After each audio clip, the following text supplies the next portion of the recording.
seorang wakil talqin yang selalu berzikir kepada Allah.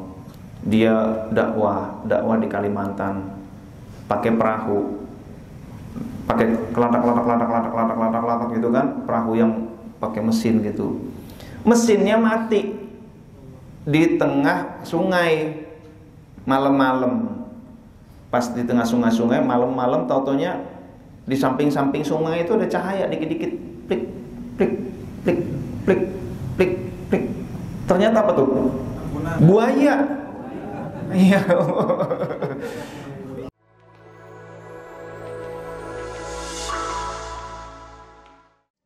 Qala al-musannifu rahimahullahu ta'ala wa nafa'ana bi'ulumihi fid dharain amin.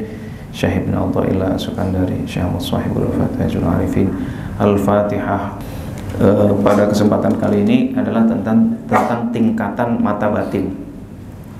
Di dalam hikmah ke-36, Syekh Ibn Athaillah berkata bahwa syu'a'ul basirah yushhiduka qurbahu minka, wa 'ainul basirah yushhiduka adamaka liwujudihi, wa haqqul basirah yushhiduka wujudahu la adamaka wa la wujudaka. Ini mungkin dari sekian banyak hikmah yang saya bacakan, ini yang paling susah nih, karena ini alamnya alam udah orang-orang usul, orang-orang yang udah sampai. Nah, jadi kalau kemarin kita cerita banyak orang yang belum sampai, ada aib segala, sekarang aib-aibnya udah pada luntur nih. Sekarang tinggal orang-orang yang sudah sampai, arifin gitu ya. Masya Allah. Kalau kemarin masih bicara sair ya, sekarang udah arifin, udah masuknya nih. Orang-orang wasilin, orang-orang yang sudah wusul. Jadi syu'a'ul basirah, terbukanya mata hati, yushhiduka, memperlihatkanmu, kurbahu, kedekatan Allah, minka, dari kamu. Orang yang sudah terbuka mata batinnya itu membuat rasa dekat dengan Allah. Nah itu. Wa 'ainul basirah, syu'a artinya cahaya. Wa 'ainul basirah, dan pandangan, penyaksian mata batin. Kalau mata lahir bahasa Arabnya basor. Kalau mata batin bahasa Arabnya basiroh. Nah itu ya. Basor jamannya absor, basiroh jamannya basoir. Nah itu. Ini wa 'ainul basiroh, dan pandangan mata batin, yushhiduka, membuat kamu menyaksikan, ada maka kamu nggak ada, liwujudihi, karena adanya Allah, yang ada hanyalah Allah. Nah itu ya, nanti lebih lengkapnya, jangan kemana-mana setelah yang satu ini. Wa haqqul basirah, dan penyaksian yang hakiki, yushhiduka, membuat kamu musyahadah, wujudahu, keberadaan Allah, la ada maka, bukan ketiadaanmu, wala wujudaka, dan juga tidak wujudmu. Wah ini kan bingung kan. Nah, kita dulu waktu hikmah yang ke-13 itu mata batin kita itu tertutup oleh apa? Oleh kadang-kadang bisnis yang bisa membuat kita tertutup, kadang-kadang ditutup oleh kerjaan sibuk gitu kan, sehingga menutup mata batin kita. Lawan jenis gitu ya, bagi yang belum punya, masih jomblo, maupun yang udah punya tapi pengen lagi gitu ya, atau terpikat sama yang lain gitu. Ini bisa menutupi mata batin nih, bisa menutupi mata batin, ya Allah itu ya. Maka perlu ghaddul basar, menundukkan pandangan. Nah lalu permasalahan-permasalahan kendaraan kita juga bisa bikin capek hati, sehingga tertutuplah gambar-gambar, tertutuplah kolbu kita, tertutup oleh masalah-masalah ini. Ada juga perhiasan. Kalau perhiasan bagi perempuan itu ya emas, perak ya, itu. Tapi bagi laki-laki lain lagi, perhiasan itu gadget. Nah itu ya, bagus-bagusan gadget itu, bagus-bagusan jam tangan dan lain-lain. Nah itu perhiasan bagi laki itu. Jadi untuk menunjukkan status sosial. Tapi kadang-kadang bisa menutupi hati kita. Hobi juga begitu, bisa menutupi hati kita. Lalu apalagi yang bisa menutupi? Ya handphone, konten yang macam-macam. Ini bisa menutupi hati kita sehingga hati kita tidak bercahaya. Mata hati kita tertutup. Nah itu. Kita lanjutin lagi dikit. Film-film. Jadi kemarin itu film yang ramai film fantasi. Sekarang di Indonesia yang ramai film apa kira-kira? Ya, horor. Kalau film layar lebar itu setan itu laku tuh. Padahal orang takut tapi seneng nontonnya gitu ya. Nah, pujian-pujian juga begitu teman-teman. Ya Allah, ini ya. Orang kalau kebanyakan dipuji kadang-kadang bisa nggak kuat, mata hatinya tertutup tuh. Hatinya tertutup, matanya nggak bisa ngelihat lagi. Akhirnya mata hatinya buta. Kebanyakan pujian nggak kuat ya. Itu. Bukan hanya pujian, cacian juga bisa begitu, bisa menutupi mata hati kita. Nah ini, maka kita perlu hati-hati. Maka berdasarkan hikmah yang tadi ada 3. Ini kita hilangkan dengan zikir. La ilaha illallah, la ilaha illallah, la ilaha illallah, la ilaha illallah, la ilaha illallah, la ilaha illallah. Lama-lama itu bersih. Nah, begitu kan?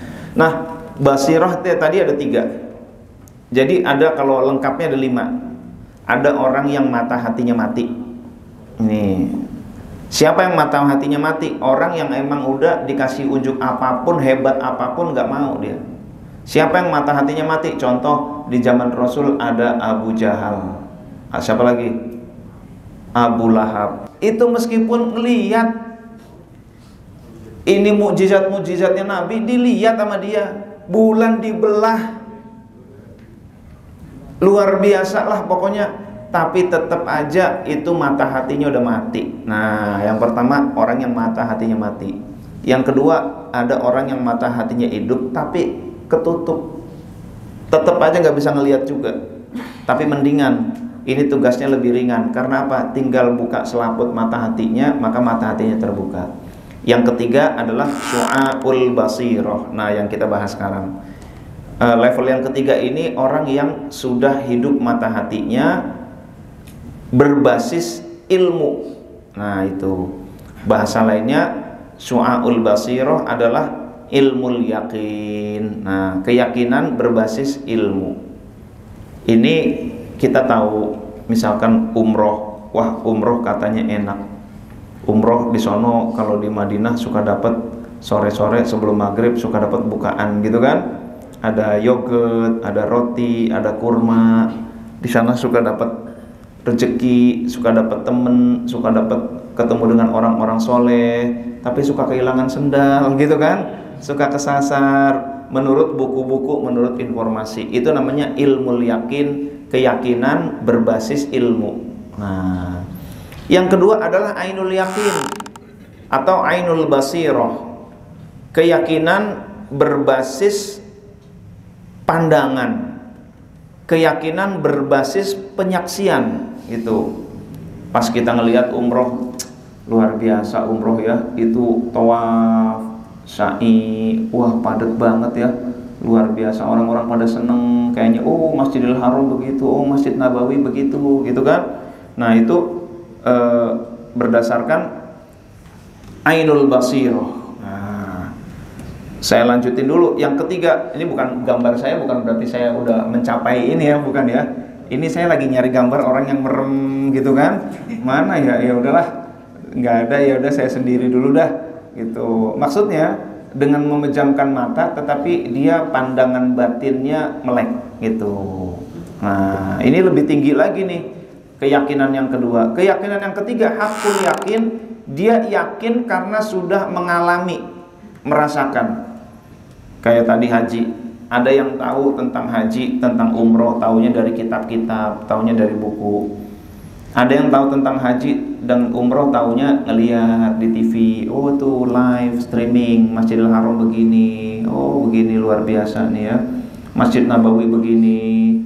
Ada lagi yang lihatnya lebih hebat lagi melalui VR, virtual reality. Kalau virtual reality itu ada yang 180 derajat, jadi kita ngelihat ada yang 360. Jadi kita seperti di tengah-tengah Masjidil Haram. Itu virtual reality. Tetapi ada juga yang udah hakul yakin karena dia mengalami. Nah, bagi Kang Regi yang dari Sukabumi itu ya, itu umrah itu udah merasakan banget tuh. Bukan hanya melihat tetapi ngerasakan panasnya bagaimana. Meskipun panas teman-teman, tapi itu lantai Masjidil Haram itu nggak panas. Meskipun panasnya luar biasa dah di sana. Malam buka hotel dari Masjid Nabawi, bukan Masjidil Haram ya. Masjid Nabawi malam-malam buka hotel habis Isya. Panas malam tuh. Apalagi siang, apalagi lantainya gitu. Tapi lantai Masjidil Haram nggak panas. Kalau lantai Masjidil Haram panas, itu susah nih tawaf nih. Ini merasakan sendiri nih Kang Regi. Dia merasakan, ya Allah, kok ini lantai tetap adem ya. Padahal panasnya luar biasa. Merasakan meskipun panasnya 54 derajat, tapi badan ini nggak bau gitu. Jadi memang banyak hal-hal yang unik lah, yang nggak bisa dilihat di situ. Hanya orang yang mengalami yang tahu. Lalu nanti tawaf sa'i baru ngelihat Ka'bah aja nih teman-teman. Saya udah sering melihat Ka'bah di TV di mana gitu kan. Sering lah, gambar juga sering banget ngelihat. Tapi pas langsung lihat Ka'bah langsung nangis kita. Tuh, karena kita langsung berada di situ ngalamin. Beda antara memandang ini dengan ngalami sendiri, itu tentunya beda. Maka keyakinan juga begitu. Maka ketika kita berkata saya hakul yakin gitu ya, hakul yakin ente udah ngalamin belum gitu kan? Main hakul yakin aja gitu kan? Paling ilmu yakin itu atau ainul yakin. Saya hakul yakin bahwa dia salah. Wah, hakul yakin ya, itu berlebihan itu. Oke, teman-teman, jadi beda antara baca buku, ngeliat dengan mengalami sendiri. Mengalami sendiri itu luar biasa. Jadi berdesak-desakannya ngalamin mau mencium Hajar Aswad bagaimana gitu kan, ada yang bisa, ada yang nggak bisa itu dan lain-lain. Nah, begitu pula hal-hal yang lain juga keyakinannya ini tingkatannya ada 3. Ilmul yakin, ainul yakin, hakul yakin. Nah, itu contoh lain supaya lebih memahamkan 3 ini. Orang yang ilmul yakin, dia ketika ada gempa, dia gempa. Ya. Ini berarti orang yang syu'aul basirah ya, teman-teman ya. Yang syu'aul basirah. Yang syu'aul basirah itu ketika ada gempa, ya Allah, Allah Maha Kuasa, Allah Maha berwenang, fa'alul lima yurid, Allah Maha memaksa al-qahar, gitu kan? Lalu ketika memandang pohon yang tumbuh, lalu kita, ya Allah Maha menghidupkan, Maha menumbuhkan. Itulah Asmaul Husna Al-Muhyi. Kalau ini Al-Qahhar, memaksa ya. Lalu ketika ternyata ada kucing sayang banget gitu kan, sama kucing-kucing anak-anaknya gitu kan. Lalu kita berkata, ya Allah, kok kucing bisa sayang sama anak-anaknya? Siapa yang menitipkan kasih sayang kepada kucing? Dialah Allah yang Maha memelihara, gitu kan? Kucing dipelihara tuh kucing-kucing kecil. Al-Muhaimin, menteri koordinator. Menteri koordinator apa tuh? SDM ya. Nah, itu Al-Muhaimin, tapi tanpa Iskandar yang ini ya. Ya Allah, itu. Nah, jadi teman-teman hadirin dan hadirat yang dimuliakan oleh Allah Subhanahu wa taala, ini keyakinan kepada Allah berdasarkan ilmu. Nah, itu namanya syu'aul basirah atau ilmul yakin, ilmu keyakinan. Kita tambah contoh lain. Ada orang belajar mengetahui dari hadis, dari Quran, dari keterangan ulama tentang alam barzakh. Katanya alam barzakh ini ada siksaan, katanya ada kenikmatan juga. Katanya alam barzakh itu bisa nerima kalau teman-teman idol mat baca Yasin, katanya bisa nerima di sono, nerima pahala-pahala ibadah itu, pahala bacaan Quran itu bagaikan nampan-nampan makanan. Itu katanya. berdasarkan ilmu, dan itu ilmiah karena yang menyampaikan dasarnya adalah Al-Quran, As-Sunnah, begitu kan? Nah itu namanya ilmul yakin, yakin bahwa alam barzakh itu ada berdasarkan ilmu. Tapi ada juga yang ainul yakin, alam barzakh ketika dia meninggal, dia ngelihat alam barzakh pertama, wah baru ngelihat nih, belum apa-apa nih, itu udah ainul yakin. Ketika dia mengalami lagi, ada malaikat, ada kenikmatan, semua itu dialami, itulah hakul yakin. Nah itu ya. Api juga begitu, dengar-dengar api panas, iya itu ilmu yakin. Ngelihat api, semua dibakar sama dia, kayaknya panas nih. Itu aja meleleh, itu ainul yakin. Tapi ketika kita pegang api kok panasnya kayak gitu, itu namanya hakul yakin. Nah itu. Dengar-dengar penjara nggak enak, itu ilmu yakin. Ngelihat orang di penjara kok nggak enak banget gitu ya. Ini gara-gara melakukan korupsi nih di perusahaan gitu ya. Ya Allah, penjara kok nggak enak. Itu ilmu yakin. Masuk penjara ngalamin nggak enaknya, itu hakul yakin. Nah, jadi itu level keyakinannya udah berbeda. Nah, teman-teman hadirin dan hadirat yang dimuliakan oleh Allah Subhanahu wa taala, kita lanjutin ya. Di dalam Al-Qur'an Allah berfirman, wa in tasbiru wa tattaqu la yadhurrukum kaiduhum syai'an innallaha bima ya'maluna muhit. Jika kamu bersabar dan bertakwa, tipu daya mereka tidak akan membahayakan kamu.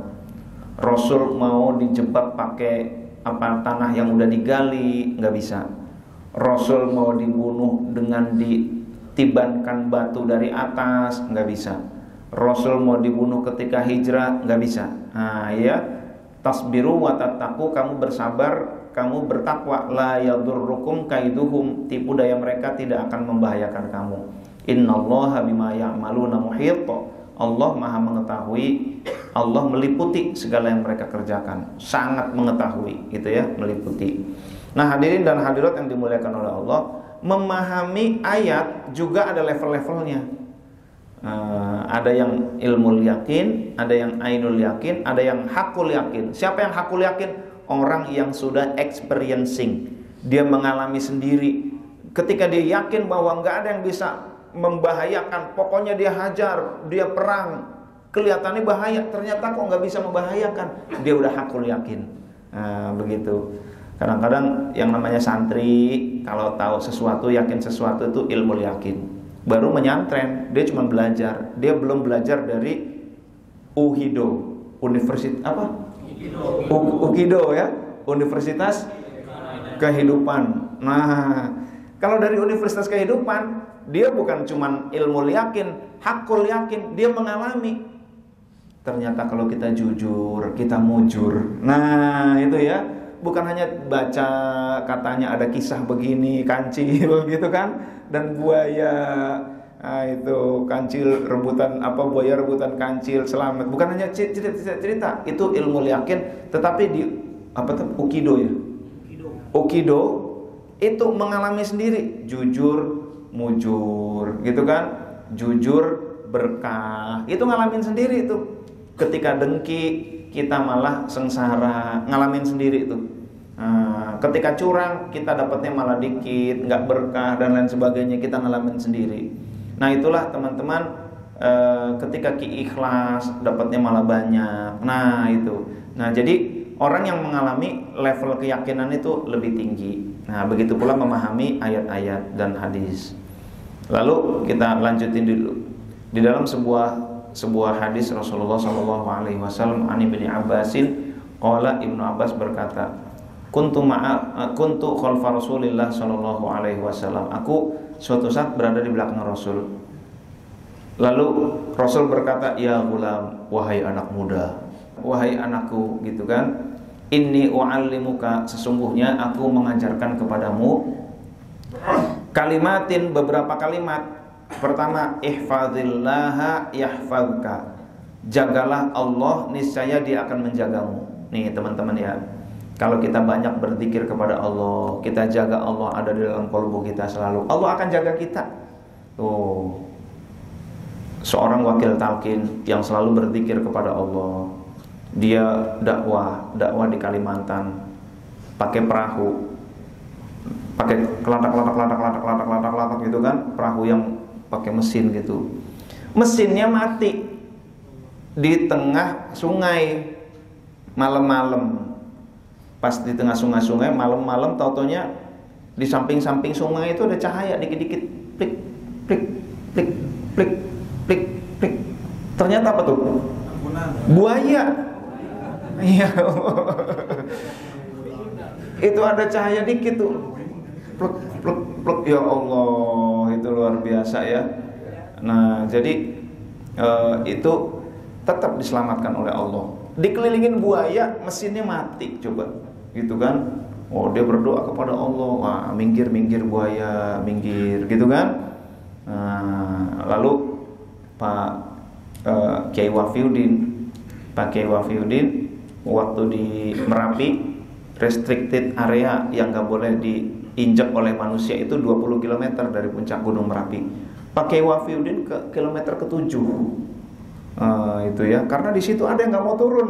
Ayo Pak, turun, ayo turun, gitu kan? Enggak, ini kambing saya masih, udah turun, ternyata bahaya, ayo kita turun. Enggak, saya masih, udah gampang lah itu nanti urusannya, gitu kan? Turun gitu.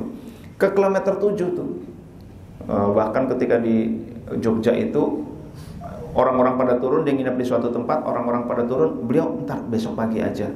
Nah, pas besok pagi Pak Wafi turun, langsung itu tempat nggak bisa dipakai karena ketiban batu besar, begitu ya. Ya Allah, dijaga tuh. Jadi Pak Kiai Wafiuddin kalau ada bencana itu beliau datang. Ada tsunami, ya dia datang.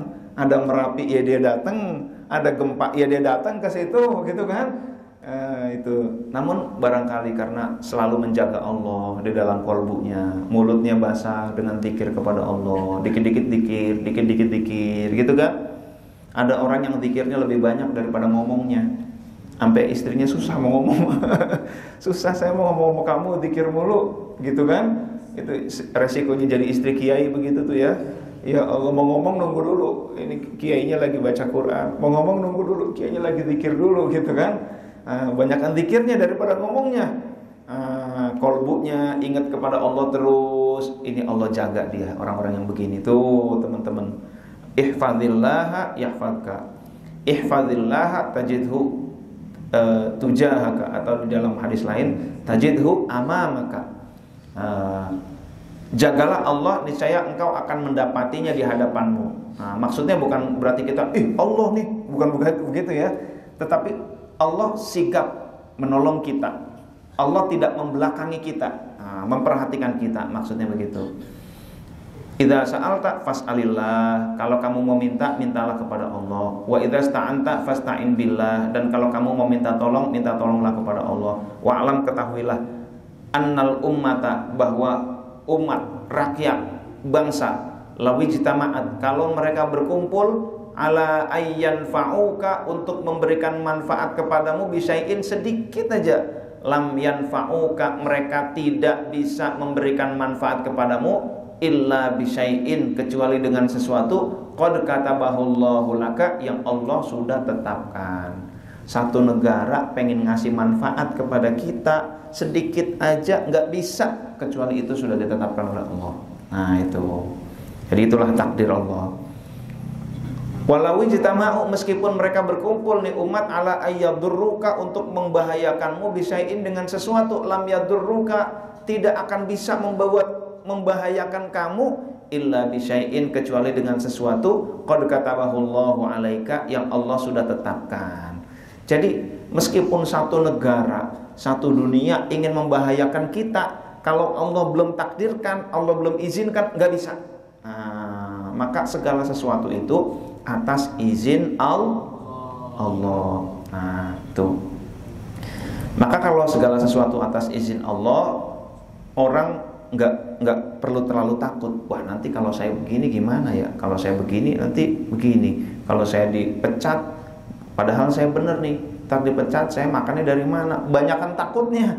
Nah, padahal madorot dan manfaat kalau Allah nggak takdirkan nggak terjadi. Nah, kan pernah saya ceritakan ada orang nggak merasa nggak bersalah, totonya dipecat.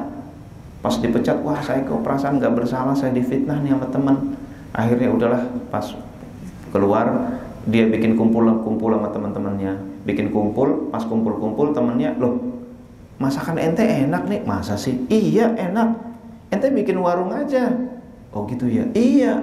Akhirnya dia bikin warung satu, lama kok enak, pelanggan banyak, warungnya maju, lama-lama bikin buka cabang, lama-lama banyak. Lalu akhirnya dia berkata, untung saat itu saya dipecat dari perusahaan gitu ya.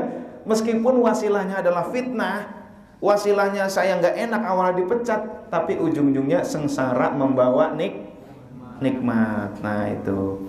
Nah hadirin dan hadirat yang dimuliakan oleh Allah Subhanahu wa taala, meskipun katakanlah satu kantor ingin memfitnah dia untuk supaya dia hancur dunia dia, tetap aja kalau Allah ingin ngangkat, terangkat tetap. Nah nggak usah khawatir. Yang penting kita jaga Allah dalam kalbu kita, banyak ingat kepada Allah, jangan lupa zikir. Nah teman-teman hadirin dan hadirat yang dimuliakan oleh Allah Subhanahu wa taala, kita lanjut ainul basirah. Tadi syu'aul basirah. Syu'aul basirah atau ilmu yakin, kita tahu bahwa segala sesuatu itu atas izin Allah.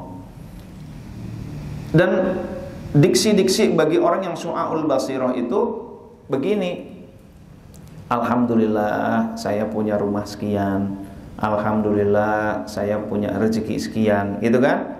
Alhamdulillah saya punya jabatan ini sehingga saya bisa begini begitu. Alhamdulillah saya pernah haji, pernah umroh, pernah ini, pernah itu. Alhamdulillah saya bisa sholat semalam itu 100 rakaat. Alhamdulillah saya bisa zikir tiap habis sholat itu 1000. Alhamdulillah saya bisa baca sholawat sehari 1000. Alhamdulillah saya bisa sodaqoh satu hari 1 juta, misalkan gitu ya.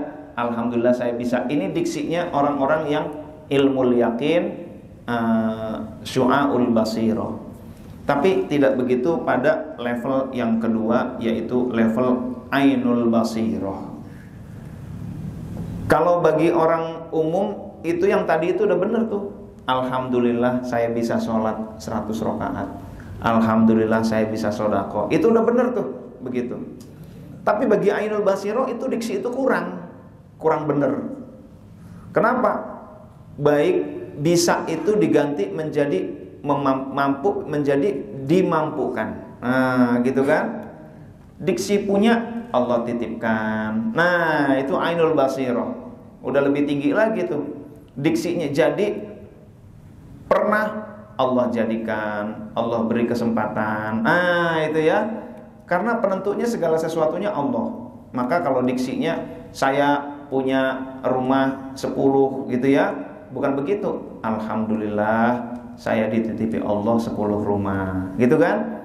Nah, jadi dititipi gitu. Alhamdulillah saya punya saham di perusahaan itu, bukan alhamdulillah Allah titipi saya saham. Nah, jadi teman-teman, diksi-diksinya pun akhirnya berbeda. Orang yang ainul basirah atau ainul yakin, bukan saya jadi alhamdulillah saya jadi presiden, bukan.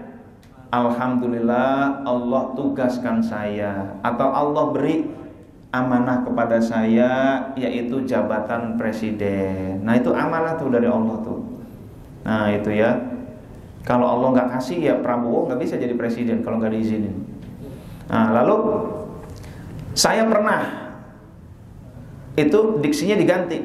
Alhamdulillah Allah takdirkan. Nah saya pernah. Jadi nggak ada kesombongan di situ.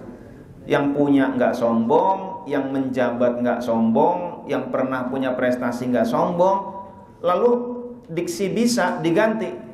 Alhamdulillah Allah mampukan saya, Allah beri taufik hidayah kepada saya sehingga saya bisa zikir 1000 kali. Alhamdulillah. Jadi Allah beri taufik, yang hebat Allah. Nah itu kan, kalau saya alhamdulillah saya bisa zikir 1000, itu masih ada kebanggaan. Nah itu ya. Alhamdulillah Allah beri taufik kepada saya, Allah perjalankan saya. Yang hebat berarti Allah. Nah itulah. Jadi ainul basirah lain lagi dengan syu'aul basirah. Ainul basirah itu karena dia itu sudah musyahadah, qalbunya sudah memandang Allah. Memandang Allah bukan berarti ngelihat, tetapi dengan mata batin itu semuanya itu yang diingat adalah Allah. Ngelihat perbuatan orang, dia ingat Allah. Aduh saya dizolimi dengan politik kantor sehingga saya dipecat, yang diingat adalah Allah, Allah apa nih hakikatnya, apa hikmahnya kok saya dipecat? Saya nggak salah tapi saya difitnah, kok saya dipecat dari perusahaan, apa hikmahnya ya Allah? Tenang dia, karena semua perbuatan manusia nggak akan terjadi kalau nggak diizinin sama Allah. Ya Allah, aku tahu ini tidak enak, tapi aku juga tahu yang mengizinkan adalah Engkau ya Allah, yang Maha Pengasih Penyayang. Nggak mungkin Engkau kasih aku sesuatu yang buruk ya Allah. Nah itu kan. Nah, jadi kenapa bisa sabar? Karena dia tahu yang mengizinkan adalah Allah yang Maha Penyayang. Nah itu. Nah hadirin dan hadirat yang dimuliakan oleh Allah, dalam kitab Miftahus Sudur, lalu bagaimana caranya menajamkan mata batin sehingga kita bisa melihat otomatis auto Allah, ngelihat pohon Allah, ngelihat manusia Allah, dipuji dia muji Allah, disakiti ya Allah Engkau izinkan dia menyakiti aku, apa rahasianya ya Allah. Ada pengalaman enak, terima kasih ya Allah. Pengalaman gak enak, apa rahasianya ya Allah, aku berterima kasih ya. Pokoknya Allah semua tuh. Itu otomatis. Kalau ainul basiroh otomatis. Jadi nggak usah pakai di logikakan lagi. Kalau ilmu syu'aul basiroh semua masih dilogikakan. Tapi kalau ainul basiroh udah otomatis tuh. Ya Allah, ini udah luar biasa, udah auto ikhlas dia kalau ainul basiroh itu. Maka setan udah nggak bisa nggoda lagi. Nggoda pakai apa? Nggak bisa. Dia nggak merasa punya apa-apa. Itu ainul basiroh. Bagaimana supaya otomatis? Nah, begitu kan? Dalam kitab Miftahus Sudur disusun oleh Pangersaan Abah Nom ada 6 tipsnya supaya bisa sampai ke ainul basiroh. Yang pertama, perbanyak zikir, itu yang paling utama itu. Jadi kenapa zikirnya la ilaha illallah? Inilah zikir paling efektif. Nah itu. Nah jadi zikir itu ini yang paling luar biasa. Nah yang kedua, kita ini udah lakukan. Kenapa yang kita latihkan adalah zikir? Karena itu yang paling bisa membersihkan kolbu.